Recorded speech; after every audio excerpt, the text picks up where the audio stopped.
తల్లిదండ్రులు తమ పిల్లల కోసం పడే కష్టం, శ్రమ వారికి తెలియచేయాలి. వారి వృద్ధి కోసం చేసే త్యాగాన్ని తెలుసుకున్న పిల్లలు బాధ్యతతో చదువుకుంటూ మంచి ప్రయోజకులవుతారని శ్రీ చండీ వేద ఆశ్రమం వ్యవస్థాపకులు శ్రీ శ్రీ శ్రీ చండీశ్వర శర్మాజీ పేర్కొన్నారు.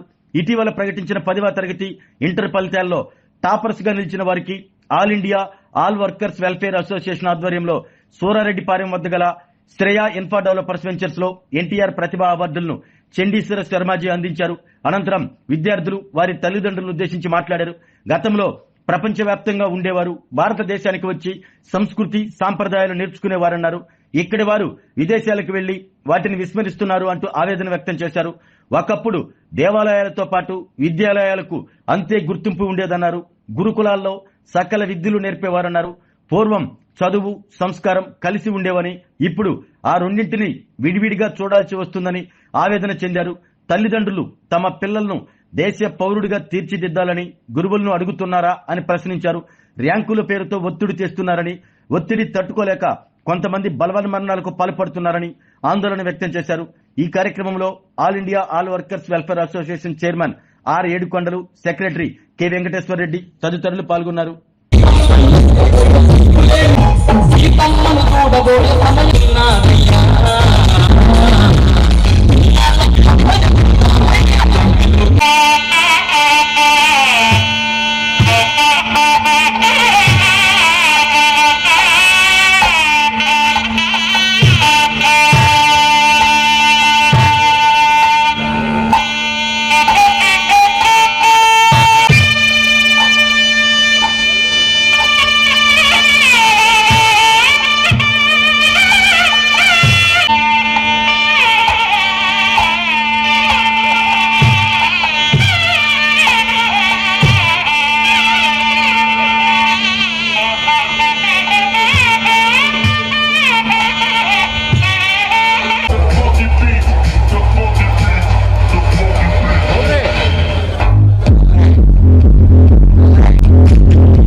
హెడ్ మాస్టర్ అయినటువంటి వెంకటేశ్వర నాయక్ గారిని, అలాగే సెయింట్ జాకబ్స్ హై స్కూల్ నుంచి కంచల నాగరాజు గారిని, అలాగే జెడ్పీ హై స్కూల్ సంజీవరావు పేట నుంచి నాగరాజు గారిని, వివి నాగరాజు గారిని ఇన్వైట్ చేస్తున్నాము.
నెక్స్ట్ దూరణాలకు సంబంధించిన వాళ్ళు సిద్ధంగా ఉండాలి, అందరూ సిద్ధంగా ఉండాలి. ఆ తర్వాత స్టూడెంట్స్, ఎంఈఓలు, హెడ్ మాస్టర్లు, ఆ తర్వాత స్కూల్స్, వీరందరూ సిద్ధంగా ఉండాలి. కాన్స్టిట్యుయెన్సీ దూరణాల మండలానికి సంబంధించిన ఎంఈఓలు, హెచ్ఎంలు, స్టూడెంట్స్ రెడీగా ఉండాలి.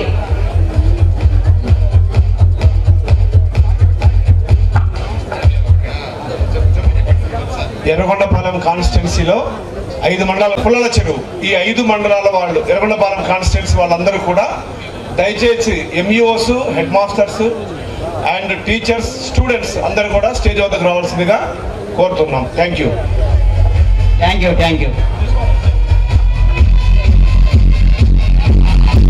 ఆ తర్వాత బేస్తవారిపేట మండలానికి సంబంధించిన ఎంఈఓలు, హెచ్ఎంలు, స్టూడెంట్స్ రెడీగా ఉండాలి. షేర్ తీసుకున్న తర్వాత మీరు డిన్నర్ చేసి హ్యాపీగా వెళ్ళొచ్చు. సో ఎవరు డిన్నర్ చేయకుండా వెళ్ళకండి, అందరికీ భోజనాలు ఏర్పాటు చేయడం జరిగింది.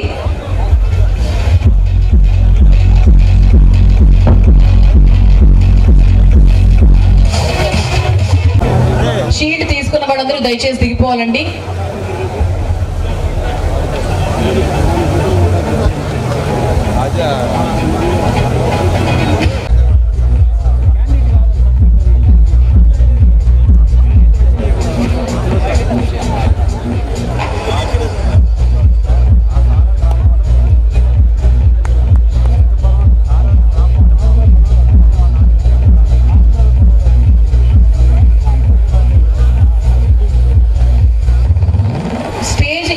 క్లియర్ అవ్వట్లేదండి. చాలా సేపటి నుంచి అందరూ వేదిక మీదే ఉన్నారు కానీ ఫొటోస్ అవుతున్నాయో తెలియట్లేదు. దయచేసి ప్లీజ్ షీల్డ్స్ తీసుకున్న వాళ్ళు. అవునవును, అర్థమైంది.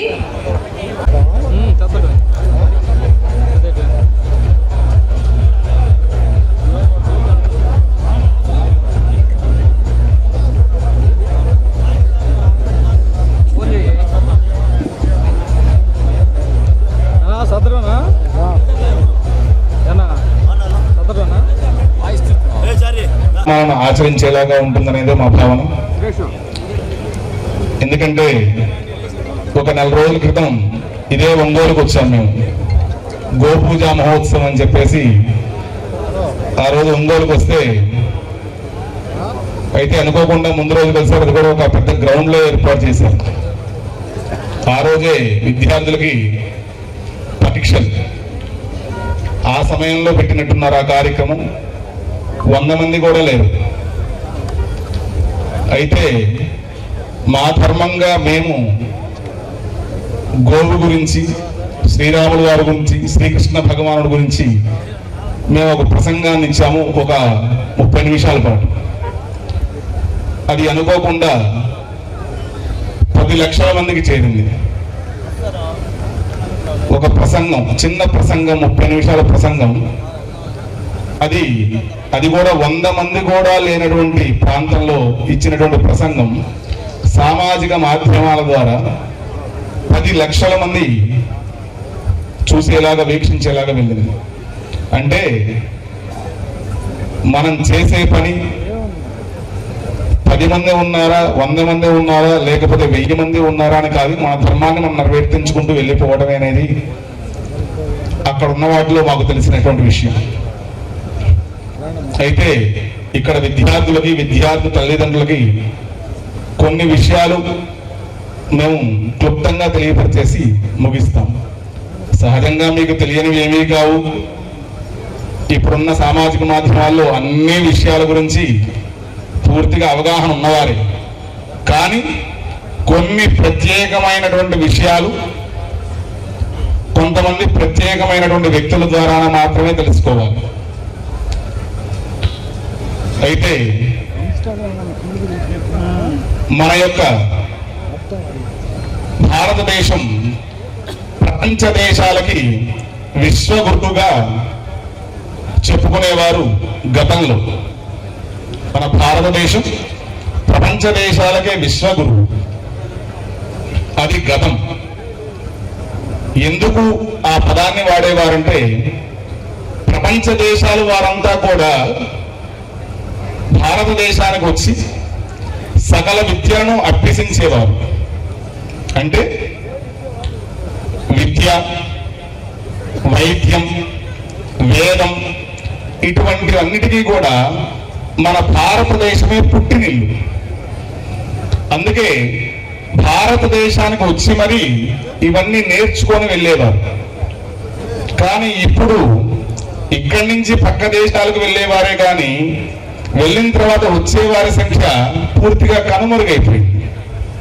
కానీ అక్కడ వారు ఇక్కడికి వచ్చి, విదేశీయులు ఇక్కడికి వచ్చి మన సంస్కృతి సాంప్రదాయాన్ని పాటిస్తూ మన దేవాలయాల యొక్క సంస్కృతిని, నాగరికతని తెలుసుకొని వారం రోజుల క్రితం కూడా తమిళనాడులో కుక్కి సుబ్రహ్మణ్యేశ్వర స్వామి వారి దేవస్థానాలు, ఆ పరిధిలో కొన్ని దేవాలయాలు బ్రహ్మోత్సవాలు జరుగుతుంటే కొంతమంది విదేశీయులు ఆ దేవాలయాన్ని మొత్తాన్ని కూడా స్తంభాలు, గోడలు, దేవస్థానం పరిధిలో ఉన్నటువంటి అన్ని దేవతామూర్తుల్ని స్వయంగా శుద్ధి చేస్తున్నారు.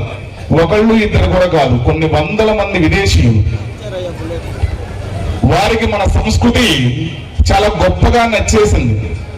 అందుకే మన యొక్క విద్యని, వేదాన్ని, నాట్యాన్ని, వీటన్నిటినీ కూడా వాళ్ళు అవలంబిస్తూ నేర్చుకుంటూ చాలా కష్టంగా, ఎందుకంటే మన భాషే చాలా కష్టంగా ఉంటుంది తెలుగు భాష అన్ని భాషల కన్నా. కానీ ఇద్దరు తెలుగు వాళ్ళు కలిస్తే తెలుగు తప్పించి మిగతా భాష అంతా మాట్లాడుతుంటారు, అవునా? ఇద్దరు హిందీ వాళ్ళు కలిస్తే వాళ్ళు హిందీలోనే మాట్లాడుకుంటారు, తమిళ వాళ్ళు కలిస్తే వాళ్ళు తమిళ్లోనే మాట్లాడతారు, మరాఠీ వాళ్ళు కలిసిన వాళ్ళు మరాఠీ వాళ్ళలో మాట్లాడుకుంటారు. కానీ ఇద్దరు తెలుగు వాళ్ళు కలిస్తే మాత్రం తెలుగులో ఖచ్చితంగా మాట్లాడరు, అవును. దేశ భాషలందు తెలుగు లెస్స అని పలికారు మహానుభావుడు. కానీ వాస్తవానికి ప్రపంచ భాషలందు తెలుగు లెస్స. ఎందుకంటే మన తెలుగులో ఉన్నటువంటి గొప్పతనం, కమ్మదనం మిగతా భాషలలో తక్కువ చేసి చెప్పడం కాదు, చాలా మాధుర్యం తక్కువగా అనిపిస్తుంది అని మా భావన. ఇంత గొప్ప భారతీయతకి ప్రతి గ్రామంలో ఉండేటువంటి దేవాలయం చాలా గొప్పగా చెప్పుకుంటాం. ఎందుకంటే ఏ గ్రామంలో కానీ ఏ ప్రాంతంలో కానీ దేవాలయం అయితే ఉంటుందో ఆ ప్రాంతాల వారు సంస్కృతి సాంప్రదాయాలకి చాలా అనువుగా ఉంటారు, అన్నీ తెలిసిన వారే ఉంటారు అనేది ఒక భావన ఉండేది. అందుకే మీ గ్రామంలో దేవాలయం ఉంది అంటే చాలు, ఆహా బ్రహ్మాండం అనుకునేవారు. కానీ ఆ దేవాలయాలతో పాటు విద్యాలయాలకు కూడా అంతే గుర్తింపు ఉండేది. ఆ విద్యాలయాలని పూర్వంలో గురుకులాలు అని పిలిచేవారు. గురుకులాలు పిల్లలకి తెలిసే అవకాశం లేకపోయినా పెద్దలకి చాలా మందికి తెలిసే అవకాశం ఉంటుంది. గురుకులాలు అని పిలిచేవారు. పూర్వంలో మనకి గొప్ప విశ్వవిద్యాలయాలు ఉండేవి. ఇప్పుడు కూడా కాదు, 5000 సంవత్సరాల క్రితమే ఉండేవి. ఉదాహరణ తక్షశిలా విశ్వవిద్యాలయం అని ఉండేది, అది చాలా మందికి తెలియకపోవచ్చు. నలందా విశ్వవిద్యాలయం అని ఉండేది, ఇది చాలా మందికి తెలిసిన విషయం. ఈ విశ్వవిద్యాలయాలలో మన యొక్క వేద ఇతిహాస పురాణాలు, మన యొక్క జ్ఞాన సంపద అంతా కూడా వాటిలో నిక్షిప్తపరిచి ఉన్నాయి. ఆ విశ్వవిద్యాలయాలకి పక్క దేశాల నుంచి వచ్చి మరి నేర్చుకుని వెళ్ళేవారు అక్కడి వారు. కానీ ముష్కరుల చేతిలో ఆ విద్యాలయాలన్నీ కూడా దహనం చేయబడ్డాయి. మన జ్ఞాన సంపద అంతా కూడా కరిగిపోయింది. ఆ తర్వాత ఆ వాతావరణం ఎలా ఉన్నప్పటికీ కూడా మనమే మన విద్యా వ్యవస్థని కొత్తగా మార్చుకుంటూ మార్పులు పూర్తిగా చేసి పూర్వంలో చదువుకున్న వాడికి సంస్కారం ఉంది, నీ చదువేమిటి నీ సంస్కారం ఏమిటి అని చెప్పేసి రెండింటినీ కలిపి పలికేవారు. ఇప్పుడు చదువు వేరు, సంస్కృతి వేరు, అంటే సంస్కారం వేరు. అది ఖచ్చితంగా రెండు సపరేట్ అంటే ఖచ్చితంగా నా భావనలో రెండు కూడా విడివిడిగానే ఉంటాయి. ఎందుకంటే అమ్మ వడి మొదటి బడి అనేటువంటి మాట పెద్దలు చెప్పింది. అమ్మ వడి మొదటి బడి అట. ఆ అమ్మ ఒడిలో లేచి నడిచేటువంటి బిడ్డ ఆ తల్లిదండ్రులు ఇద్దరు కూడా నడకన నేర్పిస్తూ ఉంటే గురువు గారు ఆ తదనంతరం నడకను నేర్పిస్తారు. అంటే విధి విధానాల గురించి, నీవు సమాజంలో ఏ విధంగా నడుచుకోవాలి, ఏం చదువుకోవాలి, ఏ విద్యను అవలంబించాలి, అభ్యసించాలి అనేటువంటి విషయాన్ని గురువు గారు స్పష్టంగా వివరంగా తెలియపరుస్తారు. కానీ ఇప్పుడు యొక్క వ్యవస్థ ఎలా మారిపోయిందో తెలుసా? మీకు అర్థమయ్యే విధంగా స్పష్టంగా, చదువుల తల్లిగా ఎవరిని మనం పూజిస్తాము? ఎవరిని? సరస్వతి అమ్మవారిని. మరి విద్యాలయాలలో సరస్వతి అమ్మవారి విగ్రహం అనేది అన్ని విద్యాలయాలలో ఉండడం అనేది చూసారా? నేను చూసిన విద్యాలయాలు సహజంగానే అది మిగతా మతాల వారికి ఇబ్బంది ఏమో అన్నటువంటి భావనతో అసలు పూజా కార్యక్రమం పక్కన పెడితే విగ్రహం అనే వాతావరణమే పక్కన పెట్టేశారు. మరి నాకు అక్కడ ఒక ప్రశ్న ఎదురైంది. అదే మిగతా మతాల వారికి సరస్వతి పూజ అంటే అది ఒక హిందుత్వ పూజ అనే కార్యక్రమాన్ని ఆలోచన పడ్డప్పుడు లక్ష్మీ అమ్మవారిని కూడా అలానే అనుకోవాలి కదా. మరి లక్ష్మి అంటే ఏమిటి? ఇది కదా. మరి లక్ష్మి అంటే కూడా హిందుత్వమే కదా, మరి అందరి జోబుల్లో ఉండాల్సింది అదే కదా. అది అవతల మతాల వారికి కానీ ప్రాంతాల వారికి కానీ ఇబ్బంది లేదా? సరస్వతి అమ్మవారి రూపం ఉంటేనే, విగ్రహం ఉంటేనే ఇది ఒక ఇబ్బంది. వారికి ఇబ్బంది ఏమో లేదో తెలియదు, కానీ మనం మాత్రం పక్కన పెట్టేసుకున్నాం, పూర్తిగా పక్కన పెట్టేసాం. విద్యాలయాలు దేవాలయాల కన్నా గొప్పవి అని చెప్తారు పెద్దలు. అక్కడ దేవాలయాల్లో సంస్కృతి సాంప్రదాయం తెలిసేది. విద్యాలయాలలో నీవు ఏ విధంగా నడుచుకోవాలి, ఏ విధంగా గురువుల్ని గౌరవించాలి, పెద్దలతో ఏ విధంగా మాట్లాడాలి, ప్రతిదీ కూడా నీకు ఈ విద్యాలయాల్లోనే తెలుస్తుంది. అటువంటి విద్యాలయాలలో చదువులు తల్లిని పక్కన పెట్టేశాం. ఇప్పుడన్నీ ఇంగ్లీష్ స్కూల్స్ సహజంగానే ఎక్కువగా అవే ఉన్నాయి. పూర్వంలో ఏంటంటే ఇక్కడ ఉన్న పెద్దవాళ్ళు చాలా మంది గవర్నమెంట్ స్కూల్లో చదివిన పెద్దవాళ్ళు చాలా మంది ఇక్కడ నాకు చాలా మంది ఉంటారు. అవునా? చాలా మంది. శుభం. మరి వెళ్ళగానే బ్లాక్ బోర్డు పైన ఉంటుంది మాతృదేవో భవ, పితృదేవో భవ, ఆచార్య దేవో భవ, అతిథి దేవో భవ. ఇవి ఎవరు రాశారండి? ఈ పదాలు ఎవరు రాశారో తెలుసా? ఇవి ఎవరో రాసినవి కాదు. దీనికి ముందు దీనికి తర్వాత కూడా కొన్ని పదాలు ఉన్నాయి. ఇవి మనకి వేదం అందించినటువంటి వాక్యాలు. దాని పూర్తిగా మనం తెలుసుకుంటే all India all workers welfare association కి డైరెక్టర్ అండి. ఇప్పుడు ఈ కార్యక్రమాన్ని మేము నిర్వహించడానికి కారణం ఏంటంటే 10th క్లాస్లో గవర్నమెంట్ స్కూల్లో 570 మార్కులు పైన వచ్చిన వారికి, అలాగే ప్రైవేట్ స్కూల్ వారికి 580 మార్కులు పైన వచ్చిన వారికి, అలాగే ఇంటర్మీడియట్లో 465 మార్కులు పైన వచ్చిన వారికి, ఫస్ట్ ఇయర్ సెకండ్ ఇయర్ కలిపి 990 మార్కులు పైన వచ్చిన వారికి అవార్డు ఇవ్వడం జరిగింది సార్. ఇప్పుడు దాకా ప్రాజెక్టు దీన్ని దివ్యంగా అందరూ సక్సెస్ చేసినందుకు మీడియా వారికి, పోలీసు వారికి అందరికీ ధన్యవాదాలు సార్. టోటల్గా వచ్చేసరికి మేము 2000 మందిని ఇన్వైట్ చేశాము. అంతకు మించి 2675 మంది స్టూడెంట్స్ వచ్చారు సార్. అలాగే క్రౌడ్ కూడా 6800 పైనే వచ్చారు. టోటల్గా 7000 దాకా క్రౌడ్ వచ్చింది సార్. ఇదంతా వాళ్ళు చాలా హ్యాపీగా ఫీల్ అవుతున్నారు. ఇలాంటి అవార్డ్స్ ఇంతవరకు ఎక్కడ చేయలేదండి. పిల్లల్ని చాలా బాగా ఎంకరేజ్ చేస్తున్నారని వాళ్ళు హ్యాపీగా ఫీల్ అవుతున్నారు సార్. ఇలాంటి ఇంకా ముందు కాలం పిల్లలకి చేస్తే వాళ్ళు చాలా హ్యాపీగా ఉంటారని మేము తెలియజేసుకుంటున్నాం సార్. ఆరోగ్యమే మహాభాగ్యం అంటారు, కానీ ఆరోగ్యాన్ని నమ్మకంగా కాపాడే స్థానం ఎక్కడ? ఇది ఒంగోలులో మీకు దగ్గరగా మన Venkataramana nursing home private limited. Caring your life 54 ఏళ్ల విశ్వాసంతో ఇది ఒక హాస్పిటల్ కాదు, ఇది ఒక విశ్వాసం. 3 తరాలుగా వేలాది కుటుంబాలను ఆరోగ్యంగా నిలిపిన ఆదరణ.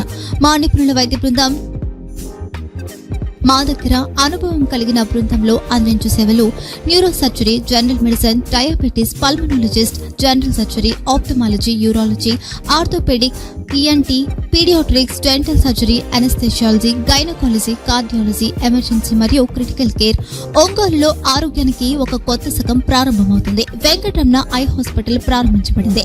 కంటి ఆరోగ్యానికి ప్రత్యేక పరిష్కారంగా ప్రభుత్వ ఉద్యోగులు, రిటైర్డ్ ఉద్యోగులు మరియు వారి కుటుంబ సభ్యుల కోసం EHS ద్వారా వైద్యం, క్యాష్లెస్ సేవలు, Medi Assist, Star, GHPL, Aditya Birla, Bajaj Allianz మరియు ఇతర ప్రముఖ హెల్త్ స్కీమ్లు అందుబాటులో ఉన్నాయి. ఆరోగ్యశ్రీ, డాక్టర్ NTR వైద్య సేవా నిధి అందుబాటులో ఉన్నాయి. చిరునామా RTC బస్ స్టాండ్ ఎదురుగా, Kurnool road, Ongole. Phone number 08592282623, cell number 9100679099. Eye hospital number 9866484770. Website www.venkatramanarsinghome.com. Facebook www.facebook.com/VKRNH. Venkataramana nursing home. 3 తరాల విశ్వాసం, నూతనతతో కూడిన సేవ. మేము కేవలం చికిత్స చేయము, మేము శ్రద్ధ వహిస్తాం, పరిరక్షిస్తాం. సేవ చేయడం మాకు ధ్యేయం.